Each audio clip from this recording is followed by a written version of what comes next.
जय माता दी, जय माँ कामाख्या। तुला लगन के बारे में जानकारी आज आपको बताएंगे। तुला लग्न की पत्रिका जिसकी होती है उसको किन किन बातों का ध्यान रखना चाहिए।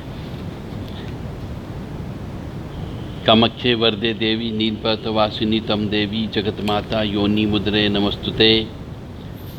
कामाख्ये काम संपन्ने कामेश्वरी हर प्रिये कामनाम देहि में नित्यम कामेश्वरी नमस्तुते। कामदे काम रूपस्ते सुभगे सुरसेविते करोमि दर्शन देव्यम सर कामार्थ सिद्धयेत। ओम महेशानी महामाये चामुंडे मुंडमालिनी आयु आरोग्य ऐश्वर्य देहि में देवी परमेश्वरी।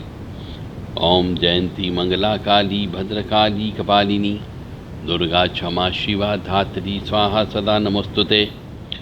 तो तुला लग्न के जो व्यक्ति होते हैं वह व्यक्ति जुआ सट्टा बहुत खेलते हैं।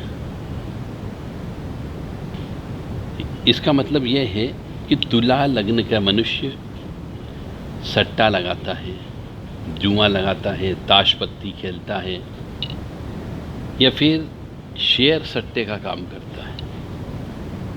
शेयर का काम भी करेगा और चरित्रहीन भी होता है। तुला लगन के अधिकांश जातक जो होते हैं वह ये कह लीजिए शराब पीने वाले भी हो सकते हैं, तो उनको इस प्रकार की आदत पड़ जाती है। ओम सर्वमंगल मांगल्ये शिवे सर्वासाधिके शरण्ये त्र्यंबके गौरी नारायणी नमस्तुते। तुला लग्न वाले मनुष्य को गुरु ग्रह, शुक्र ग्रह और बुध ग्रह इनकी शांति पूरी जिंदगी भर कराते रहना चाहिए। गुरु ग्रह, शुक्र ग्रह और बुध ग्रह। तुला लग्न वालों को गुरु, सूर्य और मंगल ये भी खराब फल देते हैं। मतलब गुरु में सूर्य, सूर्य में गुरु या सूर्य में मंगल, ये योग अशुभ योग कहलाते हैं। और तुला लगन के मनुष्य को मंगल हमेशा मार्केश का काम करता है। मंगल मार्केश का काम करता है, इसलिए उस मनुष्य को मंगल की शांति कराना चाहिए, यानी हनुमान जी की सेवा ता जिंदगी भर करना चाहिए। हर मंगलवार शनिवार के दिन हनुमान जी के मंदिर जाकर के पूजन अर्चन करना चाहिए। हनुमान जी को चोला चढ़ाना चाहिए। हनुमान जी के हनुमान चालीसा, बजरंग बाण, सुंदरकांड या अखंड रामायण का पाठ करवाते रहना चाहिए। तुला लगन वाले के इसमें मंगल जो है प्रथम मार्केश का बोला जाता है और दूसरा द्वितीय मार्केश के रूप में गुरु आता है। मंगल गुरु दोनों मृत्यु तुल्य कष्ट देते हैं, इसलिए इस समय पे जब भी मंगल या गुरु की महादशा आती हो, प्रत्यंतर दशा आती हो, अंतरदशा आती हो, उस समय पे उन्हें महामृत्युंजय के जप खुद करना चाहिए या किसी से कराना चाहिए। तुला लग्न वाले मनुष्य सूर्य, गुरु, मंगल ये तीन पाप फल प्रदान करेंगे, अच्छा फल नहीं देंगे। जब भी सूर्य की दशा आएगी, यानी महादशा, अंतरदशा, प्रत्यंतर दशा, तीनों दशा का ध्यान रखें। उस समय पे सूर्य, गुरु और मंगल ये आपको पाप फल प्रदान करेंगे, यानी पाप फल निकलने का समय आएगा। यानी आप अच्छा कर्म भी करोगे तो भी आपका रिजल्ट अच्छा नहीं मिलेगा। यानी आप अनुष्ठान कराओगे, पूजा पाठ करोगे तो उसमें अनुष्ठान पूजा पाठ का फल अच्छा मिलने के बजाय बुरा फल मिलेगा आपको, क्योंकि पाप फल प्रदान करने वाले हैं सूर्य, गुरु, मंगल। तो पाप कर्म निकलने का समय जब आता है, किसी आपकी जब पैदा होते हो तो एक मटकी आपकी भर करके आती है। उस मटकी में पाप भी होता है, पुण्य भी होता है, यानी सुख भी होता है, दुख भी होता है। तो यदि आप वर्तमान अवस्था में यदि उस मटकी के अंदर पुण्य कर्म डालते हो और यदि पाप फल निकलने का समय आता है तो पाप निकलेगा, यानी कष्ट की प्राप्ति आपको होगी। फिर आप कहोगे कि हमने तो पूजा पाठ करवाई थी और पूजा पाठ करवाने के बाद हमें तो कष्ट और बढ़ गया। तो वो इसलिए बढ़ जाता है कष्ट कि आप उसमें पुण्य डालते हो, परंतु जब आउटफ्लो होता है तो उस समय पे पाप फल निकलता है। और गुरु जो है परम पापी है आपका, और गुरु परम पापी होने की वजह से गुरु भी आपको कष्ट प्रदान करेगा। तुला लगन जो होता है उसका चिन्ह जो होता है वह है तराजू। इसका लग्न का स्वामी जो है शुक्र माना गया है, और लग्न तत्व जो है वो वायु तत्व कहलाता है। तुला लगन वालों को हीरा रत्न धारण करना चाहिए, पूरी जिंदगी भर हीरा पहन करके रखना चाहिए, तो तुला लग्न अच्छा हो जाता है। तुला लग्न वालों को शुक्रवार का व्रत उपवास रखना चाहिए। उस दिन नमक बिल्कुल नहीं खाना चाहिए, खटाई बिल्कुल भी नहीं खाना चाहिए। और तुला लग्न वाले को पूरी जिंदगी भर महालक्ष्मी की सेवा करना चाहिए। ओम श्रीम श्रीय नमः या ओम श्रीम श्रीय नमः, नमः श्रीय श्रीम ओम, इन मंत्रों का जप करना चाहिए। जो ओम श्री महालक्ष्मी नमः, इस मंत्र का जप करना चाहिए। ओम श्रीम ह्रीम श्रीम कमले कमलालय प्रसीद प्रसीद श्रीम ह्रीम श्रीम ओम महालक्ष्मी नमः, इन मंत्रों का जप करना चाहिए। उनके इष्ट जो है वो है लक्ष्मी, इनकी पूजा तुला लग्न वालों को करना चाहिए। और व्रत उपवास भी शुक्रवार का ही करना चाहिए। और तुला लग्न वालों का अनुकूल रंग जो होता है वो होता है सफ़ेद रंग। सफ़ेद रंग के कपड़े ज़्यादा पहनना चाहिए तुला लग्न वालों को।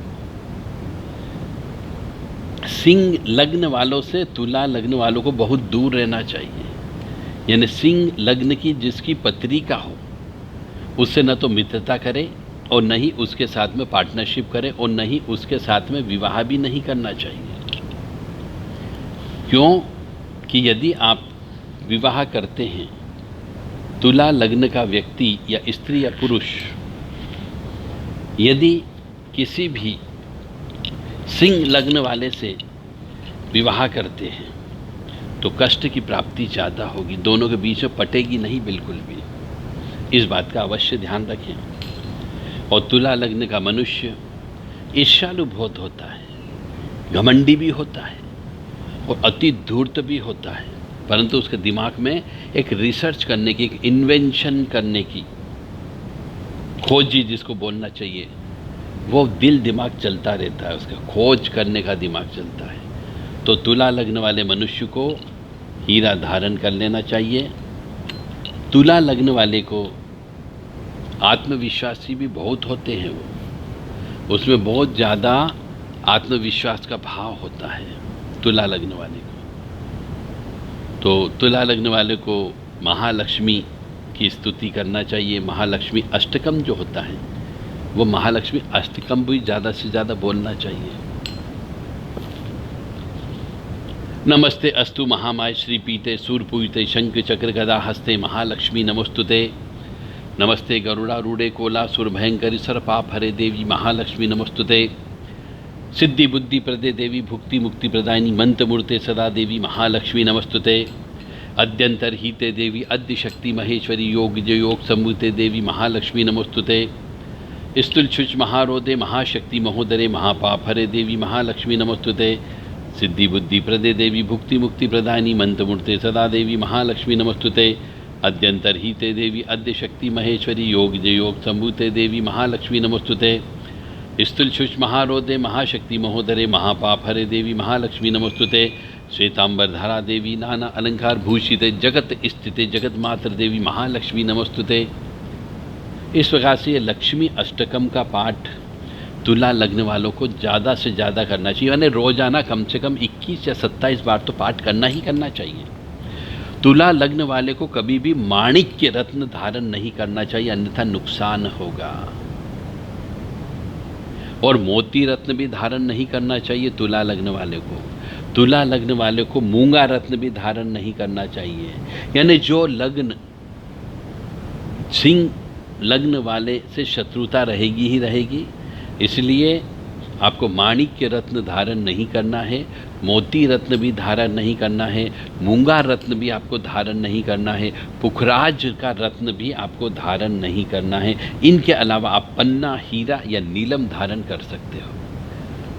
तुला लग्न वालों का जो जीवन रत्न जिसको बोला जाता है वो होता है हीरा, उसे ताज़िंदगी धारण करके रखना चाहिए। और तुला लग्न वालों को संपूर्ण जिंदगी भर शुक्रवार का व्रत उपवास तो रखना ही रखना चाहिए। तो शुक्रवार व्रत कथा भी आती है, किताब बाजार में मिलती है, वो किताब आप ले लें और रोज़ाना हर शुक्रवार के दिन तुला लग्न वालों को शुक्रवार व्रत कथा का पाठ भी करना चाहिए, पूजा करना चाहिए।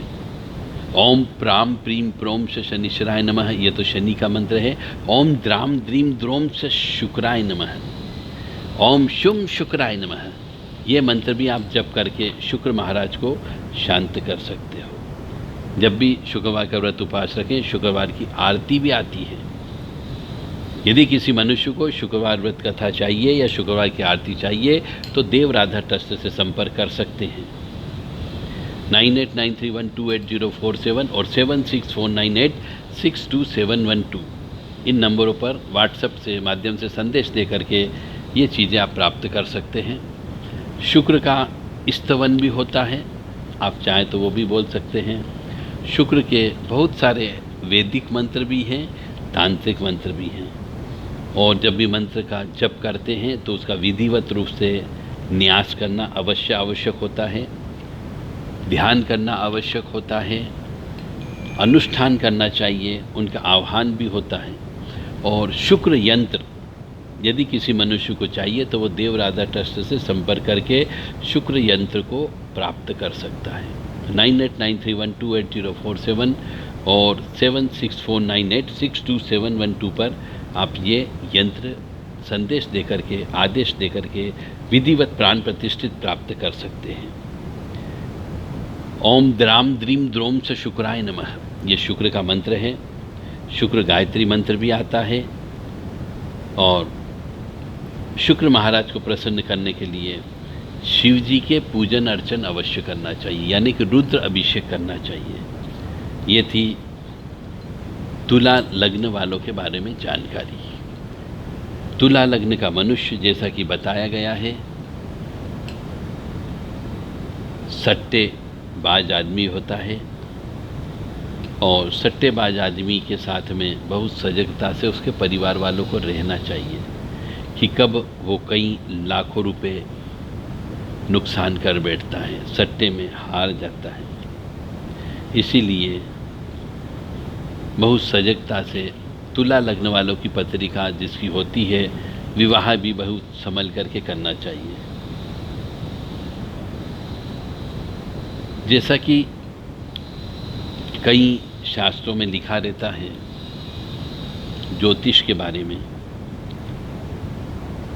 तो लग्न जो होता है ये लग्न ही ईश्वर है। लग्न के अनुसार ही इष्ट का चयन होता है। लग्न एक तरीके से शरीर को माना गया है,